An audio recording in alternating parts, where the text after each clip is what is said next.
And without further ado, I'm going to switch to our next speaker. Thanks again, once again, Lexi. Thank you. Our next speaker is Hui Bai, who will be giving a most wonderful titled talk, which is panic buying behavior and how it relates to believing in COVID-19 related conspiracy theories. Who bought all the toilet paper, Hui Bai? Why don't you share screens with us and tell us why did everybody buy all the toilet paper? All right, thank you very much. Yeah, so that's like that's a social phenomenon that has been really piqued my curiosity in the last couple of months, and this empirical paper actually helped to answer a question that I also have earlier. So I will take it away and start my PowerPoint. Let's see, play from the start. I think by now you guys should be able to see everything. Yeah, that's perfect. Thank you so much. All right, thank you very much. I think I also need to do this so that this is not blocking the view. Okay. All right, so who bought all the toilet paper? So, all right, so the current COVID pandemic has, as we know, popularly changed many people's lives worldwide.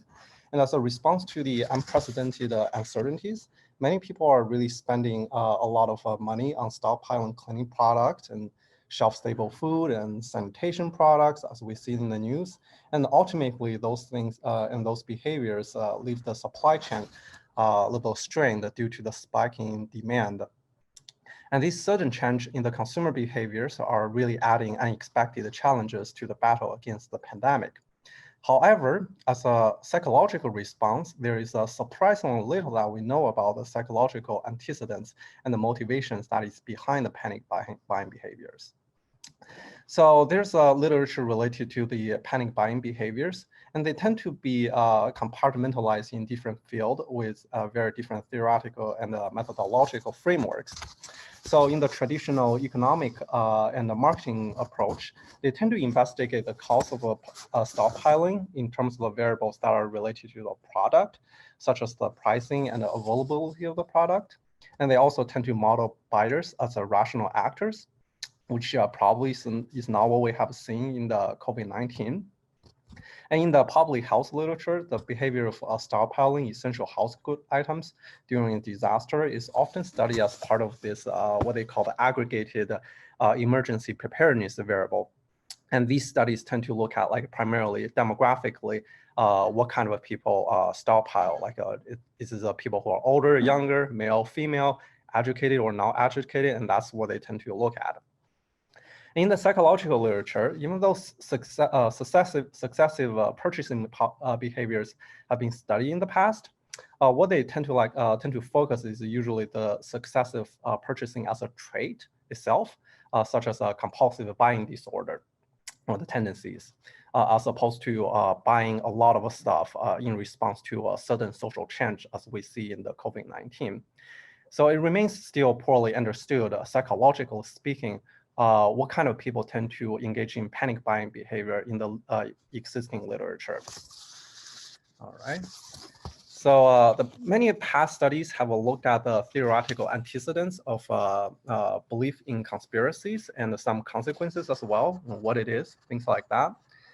From the pathological perspective, beliefs in conspiracy theory is related to things like schizotypy and paranoid ideation. Cognitively, studies reveal that conspiracy thinking is undergirded by thinking styles that overdraw causal connections with inflated confidence. And in social psychological literature, beliefs in conspiracy theories was found to be associated with group identity and perceived a threat to society's fundamental values, as well as things like right-wing authoritarianism and social dominant orientation. So although past literature have investigated the consequences of the beliefs in conspiracy theories, a lot of these studies tend to focus on the effect of the domains of beliefs and attitude and at most behavior intentions. But little is still unknown about what is the actual behavior consequences of conspiracy theory endorsement. During the current pandemic, one line of a conspiracy theory is about the origin of the conspiracy of the pandemic. where it's coming from and why it happened. One version of it is that it was developed in a Chinese super lab. And this has been discussed primarily in the American right-leaning medias. And another version, the pandemic occurred because the US government has deployed the coronavirus as a biological weapon in China. And this is something that has been widely discussed in Chinese language internet platform. And in case you guys wonder, I'm a Chinese national, and I have read some of those when I was during the pandemic, when I was just scrolling through like a Chinese version of Reddit, and when I saw something like that, I was really shocked that it really gained a lot of attractions in Chinese media. Sorry, I mean Chinese language platforms like the Chinese version of Reddit and stuff. So anyhow, so in both cases, the implication is that the pandemic was created deliberately and as a political effort for political gains. And it still remain unclear what kind of potential societal impact and impact of the spread of endorsing those conspiracy theories is.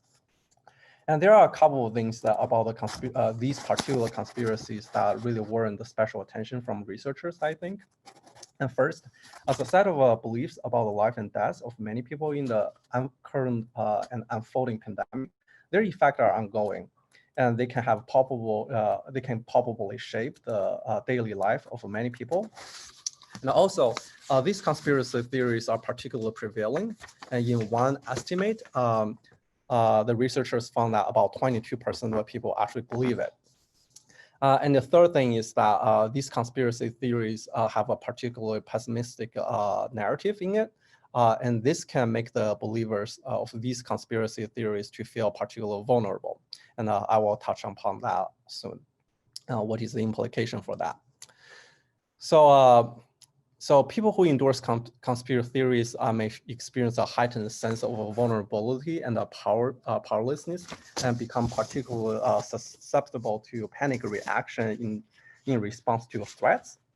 And as a result, people who endorse conspiracies may feel particularly motivated to engage in behaviors that reduce their perceived powerlessness.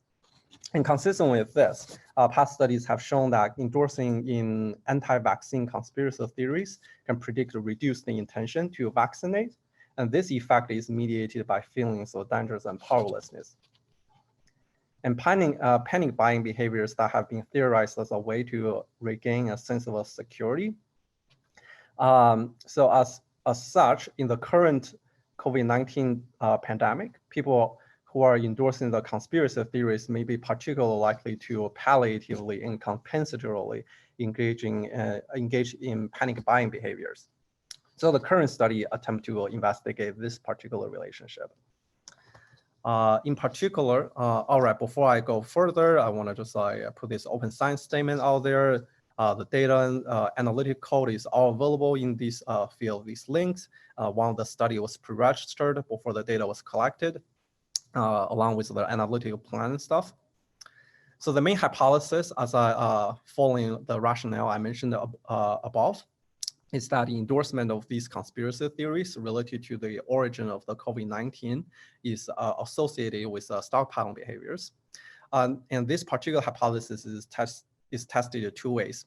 It is tested by investigating the relationship between the endorsement of the conspiracy theory and the stockpiling behavior that people engaged in the past, based on what people recall, how much stockpiling they did in the past, and also look at the effect on stockpiling behavior that people would engage in the future. So there's a follow-up survey that asks people to recall how much they stockpile after they fill the earlier survey, and that is the dependent variable people that we test. So this is the method. So overall, in both studies, the sample size is about 800 or so. Study one is cross-sectional, and it was conducted in the United Kingdom. And study two is longitudinal with three time points, 3 waves, and it was conducted in the US. The stockpiling behavior in the US study was measured in wave 1 and wave 3, and the conspiracy belief was measured in wave 2. All right, so let's look at the correlation a little bit. So this graph, let's look at some of these measures I used before we dive into the correlation. So this is what I use to measure people's belief in conspiracy theory, and basically just 3 questions. I ask people how likely they think each of the statement is true, and these encompass people's belief in the Chinese version of the, Chinese aggressor version of the conspiracy theory, as well as the U.S. aggressor version of the conspiracy theory. And this is how I measure the stockpiling or panic buying behavior. This is something that's measured in time 1 and time 3. It's just basically asking people to recall to what degree they have been stockpiling each of these things that include food, weapons, toilet paper, and sanitary product, and all of that. In time 3, this is the prompt is a little different. It is asking to what degree people have been stockpiling since they filled out the previous survey. So actually, the previous survey was time 2, so it was like reflecting a much later time frame. So let's look at the correlations between all the stuff. So there is this graph. Let me talk about this a little bit. This graph is for study 1, the UK data. The diagonal of this graph is the distribution of all the items. The lower left triangle is the correlation between all the variables and all the items. And the upper right triangle is the visualization of the correlation between the items. So both sides are about the correlations. So as you can see, all the items for the conspiracy theory here, they correlate pretty well. Even though the U.S. is the quote-unquote aggressor in some item, and China is the aggressor in some other item. So this is actually consistent. It sounds a little contradictory to what it means, but it's pretty consistent with past literature on what people's belief about conspiracy theory. Like people who endorse conspiracy theory will endorse individually incompatible beliefs. And theoretically, what drives this is that there's a higher order belief in conspiracy theory that just sort of unite all these individually incompatible beliefs. And this, looking at the lower right corner, what you see is that all the beliefs, all the stockpiling behavior items are correlated pretty well with each other too. So what it means is that people who stockpile one category of items also tend to report that they stockpile other stuff as well. So like people who stockpile, they stockpile everything else as well. So overall, the individual items from each scale are correlated pretty well as well. And this is a suggestion that there is a predictive effect of conspiracy endorsement on the stockpiling behaviors. The overall is the same for the US study. The 2 green rectangle represent the stockpiling behaviors at the 2 waves. This lighter green one is the stockpiling behavior at wave 1, and the darker green one is the stockpiling behavior at time 2. Again, all of them are measured as self-reported measures. Looking at the correlations, so there are a couple of things I wouldn't go into details. That are interesting, but the only thing I want to stress is that all of these variables are the things that I use in the formal models for predicting the stockpiling behavior. There are a couple of interesting things about the correlations. For example, people who are affiliated with the more liberal party is more likely to think COVID-19 is a real threat. And this is something that's consistent in the UK study as well as in the US study. Yeah, there are a couple of other things. I'm happy to chat about this later privately due to the time constraint for now. And these are the regression models I use as a formal analysis. So what you're seeing is that I use the conspiracy theory belief and other covariates that are theoretically relevant to the reaction of a pandemic to predict the stockpiling behavior in the past. So the dependent variable here are the time 1 variable that people responded about their recall of the stockpiling in the past. So across both models, the effect of conspiracy theory belief is significant both in the UK sample and the US sample. And in this table, what we see is a set of two models that are similar to what we saw in the last page, except that the dependent variable in both cases are the stockpiling behavior in the future. So this is the stockpiling behavior that follow about 2 or 4 weeks after people answer the question about the conspiracy theories. So in particular, in these models, on the right, I want to mention. But before I get to that, I want to say that the significance of the term in that I highlighted here suggests that the effect of conspiracy theory is significant for stockpiling behavior in the future, as people reported subsequently in 2 to 4 weeks. Another thing I want to mention is that on the right side, this model controls for the baseline stockpiling behavior. So that's the so this predictor in the very last line is the stockpiling behavior that people responded in the very beginning of the survey. And this kind of model specification can lend itself a little better inferences regarding the causal effect of the conspiracy theory. Study 2 also happened to measure various other individual differences variables that are related to different things, including things like related to uncertainty management or belief about social orders, and attitudes related to government's management, or I should say mismanagement of the pandemic.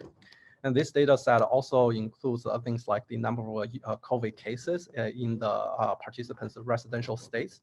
So in order to rule out like as many possible alternative explanation I can think about, I threw all of these into the models of covariates to see if the effect of the conspiracy theory term is still significant. And in both cases, it still survived to be the significant term. So so I would consider this as a far more stringent test for the theory that conspiracy theory predicts the stockpiling behavior. So overall, across all the models that we have been seeing, the results suggest that people who find the COVID-19 conspiracies theories to be believable tend to not only stockpile goods in the past, but they also tend to do so in the future, even after controlling for the baseline level of stockpiling behavior, which give it a little bit more leverage for the causal inferences. So overall, the hypothesis that there is a relationship between the two variables is confirmed. So a couple of things I want to mention based on the findings and what it means. So the past literature about the conspiracy theory endorsement primarily investigate the antecedents and addressing questions such as like what type of people tend to believe in conspiracy and what might lead to it. But the behavior what kind of behaviors that believing in those conspiracy theories can lead to is really surprisingly underexplored. And this paper, I think, can contribute to the literature by identifying one potential consequences of believing those conspiracy theories, what kind of societal impact it actually lead to in terms of people's behavior. In particular, I identified that stockpiling behavior during a pandemic is one potential behavior that believing those conspiracy theories can lead to. On a higher level, theoretically, I think this paper can contribute to the literature by pointing out a psychological explanation to an economic behavior phenomenon that has been really gathering a lot of attention in the media lately. So some other things. Do these stockpiling behavior that I'm measuring in the paper reflect what the media call the panic buying, or that is something that is reflecting a more of a thoughtful preparation narrative, such as the ones we have seen in the disaster preparedness literature? I would say that based on what I see in the data, under the current COVID-19 pandemic, I think the thoughtful preparation narrative does not really describe, I wouldn't say that is a better characterization of the stockpiling behavior than the panic buying behavior, because at least many people in my study openly acknowledge that their stockpiling behavior are driven by the panic. And in both studies, participants were asked this question that I put here: and to what degree do you think your stockpiling for the items above was driven by panic, and at least a substantial? Hi, Ophelia. Olga, we're with you in a second to test everything out. Sorry, what did you say? I just said that you have 5 minutes left. Oh, okay. Yeah, I'm almost done. Thank you. Yeah, yeah. So at least a substantial portion of a subset of the participant would say that, yeah, at least they're somewhat driven by the panic, and a little people say that very much so. Though. Well, that's the second to the last slide. Yeah, so I want to just say a little limitation. Even though the study itself is longitudinal, I did not use the experiment. In order to really better understand the causal relationship, experimental procedure will be really useful. But one reason I wasn't able to use this, or I didn't even bother trying that route, is that in the past studies, people have shown that it's really hard to manipulate people's belief in conspiracy theory, because the belief in those theories are just in themselves really hard to falsify. It's practically unfalsifiable. People who believe it will just believe it. And even say if we're able to move it, it can potentially cause some challenges to say make it more believable, because as we know, during pandemic like this, it can potentially lead to many negative consequences. So ethically, I'm not sure if it's actually a good idea to tell people, hey, this is something that is that you should believe in. So there are a couple of just practical and theoretical, practical and ethical challenges to do experiment. But future researchers who are able to overcome those challenges, I encourage them to do so. I wasn't able to do that in this line of work so far. So just with that, I will conclude my talk by acknowledging the funding support from the ACR and the CSPP from the University of Minnesota, and people who have just helped this project along the different stages. All right, thank you very much. Hui Bai, that was amazing. Thank you so much. And yeah, I think it has been on everybody's minds. Obviously, it's been reported widely, but I suppose the thing you mentioned, and which I find so interesting, which you mentioned right at the end of the talk, but something I had written down earlier, which is the awareness of the stockpiling behavior. I think we would go into the stores and see the empty shelves, but not necessarily think we had anything to do with it, that we were contributing to this emptiness by individually going out and buying. You did, however, say something about the stockpiling across categories, so that if they bought lots of weapons, they were also probably stockpiling other things. But why was it toilet paper? Why are there some categories that are clearly showing signs of panic buying across the board? Is this the conspiraciers plus everybody else, or why do you think that there are some categories that are not just correlated but separate? Yeah, I think looking at the results, it looks like just looking at the mean or the distribution of all the product. I think the toilet paper is somewhere right here. It does look like the distribution is slightly more, you have a slightly more variability on this compared to other things like a weapon and let's see, the substance and alcohol and stuff. I think a part of it is that it's something that people feel like it's easier to buy and it's cheap compared to things that are more expensive.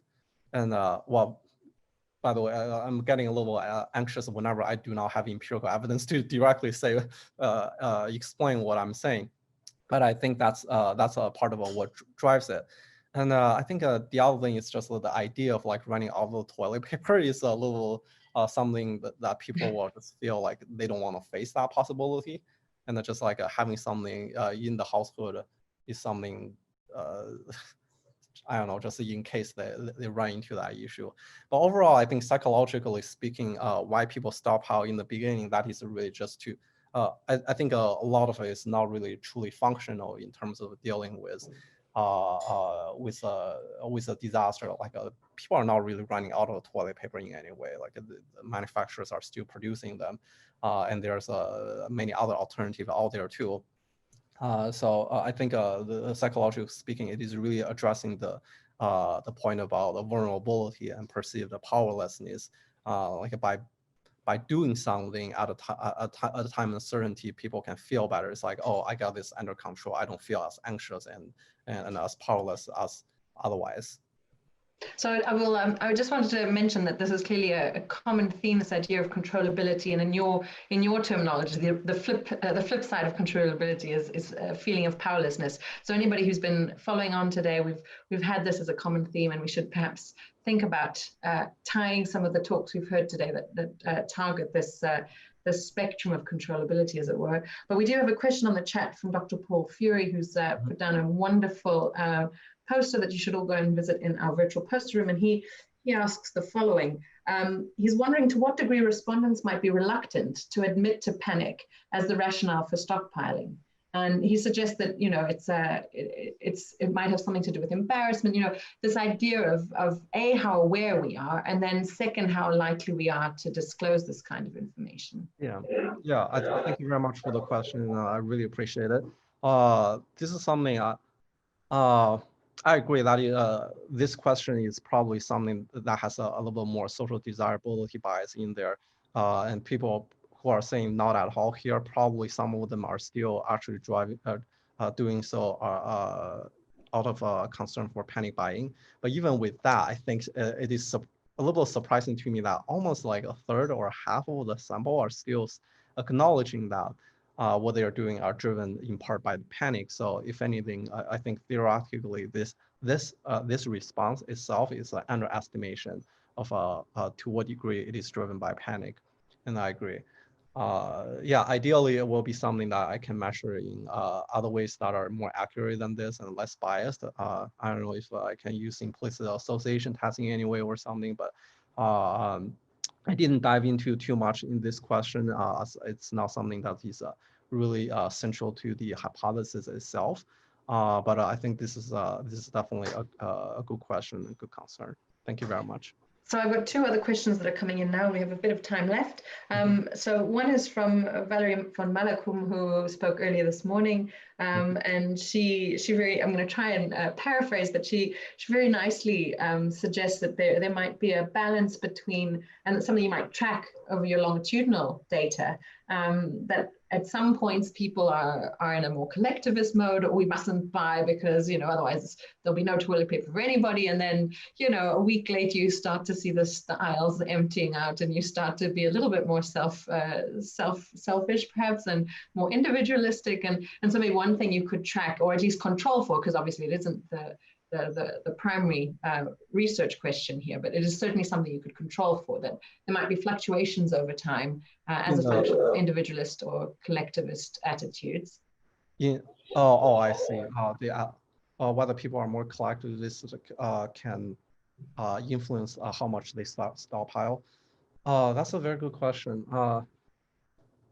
Yeah, this is something I'm going to write down and think more about. Just on top of my head, I'm a little not sure if people who are in well, speaking as a Chinese person, not really as a psychological researcher, I'm not so sure. I'm not going to put too much confidence in how being in collectivistic culture itself can make people stockpile less.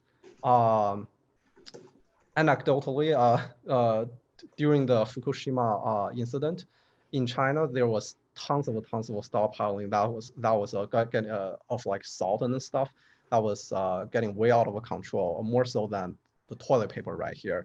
And China, as we know, is a collectivist culture. And empirically, there are also recent literature that shows that people who are from collectivist culture can be a little bit more vigilant to in-group member under certain situations. I think it's from Liu Shi et al. They published a paper in PNAS just earlier this year that particularly examined this question. So there are dark side of a collectivism. People can actually, I think in her words, stab each other in the back under certain situations. And at a time of pandemic, there can be dark side of the manifestation of the stockpiling and being in a panic mode. But of course, a lot of these are just speculation on my end, and I think they definitely worthwhile for future examinations more empirically. Well, you've got a lively comment section going on in the YouTube chat that you can look at later. But there is another sort of question slash comment about any relevance with paranoia. So obviously you're focusing on these conspiracy theories, but potentially there's an added factor there, covariate of paranoia. And I'm not sure if you have anything to say to that point. Yeah, I think they're definitely related. Let me see if I can find that slide. But frankly, when I was looking at the psych literature, I noticed that the way people actually define paranoia ideation in the psychopathological literature depends on where you look at. Some of them actually include that as a component of a paranoia. So conspiracy in that way constitute paranoia ideation in some way. So like intrinsically, it's really hard to tease them apart if one of the concepts is defined as the subset of the other one.